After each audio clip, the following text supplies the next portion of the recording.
तो यहाँ पर जैसे कि डीएफडी का देख लेते हैं। ये डीएफडी में जैसे कि लेवल्स होते हैं, यहाँ पर ये लेवल्स के कैसे होते हैं, यहाँ पर लेवल्स का क्या क्या मतलब होता है, क्या काम होता है, यहाँ पर हम लेवल्स को कैसे डिफाइन करते हैं।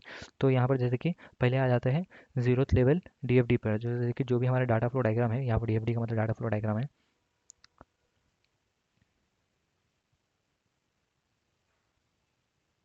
तो ओके, डीएफडी का मतलब डाटा फ्लो डायग्राम है। तो जीरोथ लेवल डीएफडी पे जो कि हमारा बेस होता है कॉन्टेक्स्ट लेवल डीएफडी पे। ओके, मतलब context level data flow diagram पे। तो कॉन्टेक्स्ट लेवल पे क्या करता है, जो कि हमारा जो भी डायग्राम बनेगा, वो डायग्राम यहाँ पर एक एग्जाम्पल है, वो काफ़ी ज़्यादा सिंपल बनेगा। ओके, मतलब इसमें कुछ भी कॉम्प्लेक्सिटी नहीं रहेगा, सिर्फ खाली ऊपर ऊपर कहाँ पर हम एंटिटी यूज़ कर रहे हैं, कहाँ पे प्रोसेस हो रहा है, कहाँ से डाटा कहाँ पे जा रहा है, कहाँ पे फ्लो हो रहा है, सिर्फ खाली उतना ही समझने के लिए हम जीरोथ लेवल यूज़ करते हैं। ओके, तो वो कुछ कुछ इस तरह से दिखता है।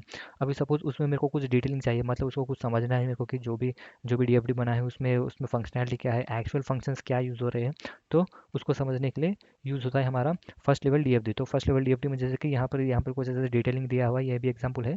तो एक्सटर्नल एंटिटी से डाटा जा रहा है हमारा P1, जो कि हमारा प्रोसेस हो गया। यहाँ पे P1 P2 जैसे कि प्रोसेस है। तो जैसे कि ये कुछ प्रोसेस बनाने के लिए एक्सटर्नल एंटिटी से डाटा जा रहा है हमारे P1 पे, फिर P1 से डाटा शेयर हो रहा है P2 पे। तो यहाँ पे यहाँ P1 P2 से दोनों डाटा जाके स्टोर हो रहा है, डाटा जाके स्टोर हो रहा है। ओके, ये डाटा जाके स्टोर हो रहा है। फिर ये डाटा स्टोर होने के बाद, यहाँ से प्रोसेस होने के बाद, फिर से ये जो भी इन्फॉर्मेशन है, डाटा स्टोर जो भी इसका रिजल्ट है, वो रिजल्ट जा रहा है फिर से एक्सटर्नल एंटिटी की तरफ। तो वो जैसे कि इसको और थोड़ा जैसे कि प्रीवियस वाले से थोड़ा अपडेटेड वर्जन है, मतलब जो भी इसमें थोड़ी डिटेलिंग है, डिटेलिंग ज़्यादा है, वही डिटेलिंग ऐड होता है हमारे फर्स्ट लेवल डीएफडी में। तो जैसे कि ये जैसे कि एग्जांपल था, तो फिर जैसे कि इसका एक एग्जांपल देख लेते हैं। एग्जांपल देख लेते हैं कि हम इसको रियल लाइफ में काफ़ी यूज़ करते हैं। तो जैसे कि रियल लाइफ में अभी जैसे कि यहाँ पर एक एग्जांपल दिया हुआ है, created EFD for library management system. तो जैसे कि लाइब्रेरी मैनेजमेंट सिस्टम, शॉर्टकट में इसको एलएमएस लिख लेते हैं इसमें समझने के लिए। तो फिर जैसे कि हमारा एक्सटर्नल एंटिटी, यहाँ पर एक्सटर्नल एंटिटी हमारा क्या है, एक्सटर्नल एंटिटी हमारा स्टूडेंट है।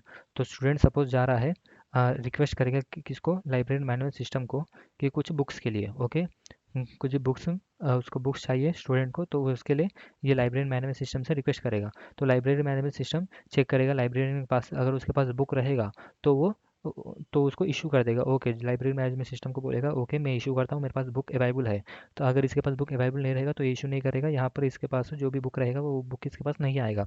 तो यहाँ से इशू करेगा, अगर बुक रहेगा तो इशू करने के बाद जो भी हमारा स्टूडेंट है, स्टूडेंट के पास जो भी उसको रिक्वायर्ड बुक्स है, वो बुक्स उसके पास पहुंच जाएंगे। तो जैसे कि ये था एग्जांपल जीरोथ लेवल डीएफडी का। तो फिर अगर उसी को थोड़ा सा एडवांस वर्जन में थोड़ा सा इसको इन्हांस करते हैं हमारे जीरोथ लेवल डीएफडी को, तो फिर आएगा हमारा फर्स्ट लेवल डीएफडी। तो फर्स्ट लेवल डीएफडी में क्या होता है, जैसे कि इसको हम और क्लियरली समझते हैं कि कहाँ से आ रहा है कहाँ से जा रहा है, इसको और डिटेलिंग में प्रोसेसिंग के थ्रू समझते हैं। तो फिर ओके, हमारा स्टूडेंट है, एक्सटर्नल एंटिटी यहाँ से रिक्वेस्ट करेगा ओके बुक्स के लिए। तो यहाँ पर बुक्स जैसे कि वो बुक्स का डिटेल देखेगा कि जो सा हमारा यूज़र है, जो यूज़र बुक्स के लिए रिक्वेस्ट किया है, वो बुक्स अवेलेबल है कि नहीं है, वो रिक्वेस्ट करेगा लाइब्रेरियन के पास। ओके, तो लाइब्रेरियन चेक करेगा। फिर उसके बाद अगर नहीं रहेगा तो फिर उसके बाद नहीं रहेगा तो उसको सीधा रिजल्ट बता देगा कि ओके जो भी लाइब्रेरियन है, लाइब्रेरियन के पास वो किताब नहीं है। तो फिर वो जो भी हमारा एक्सटर्नल एंटिटी है उसके पास बुक्स नहीं पहुंचेगा। अगर उसके पास रहेगा तो वो फिर से उसको प्रोसेस करेगा, अगर रहेगा तो वो डाटा को स्टोर करके जो भी उसको डाटा डिस्प्ले करने का रहेगा, वो डाटा उसको शो कर देगा कि ओके बुक अवेलेबल है बोल के एक्सटर्नल एंटिटी की तरफ। अगर नहीं रहेगा तो उसको इस तरह से शो करेगा कि नहीं, जो भी बुक्स उसने सर्च किया है वो बुक नहीं है उसके पास। रहेगा तो डायरेक्ट एक्सटर्नल एंटिटी के पास ऐसे शो कर देगा। तो ये था first level first level DFD of library management system. तो लाइब्रेरी मैनेजमेंट सिस्टम में ये इसका जीरोथ लेवल और ये फर्स्ट लेवल डायग्राम है। तो इस वीडियो में सिर्फ इतना ही।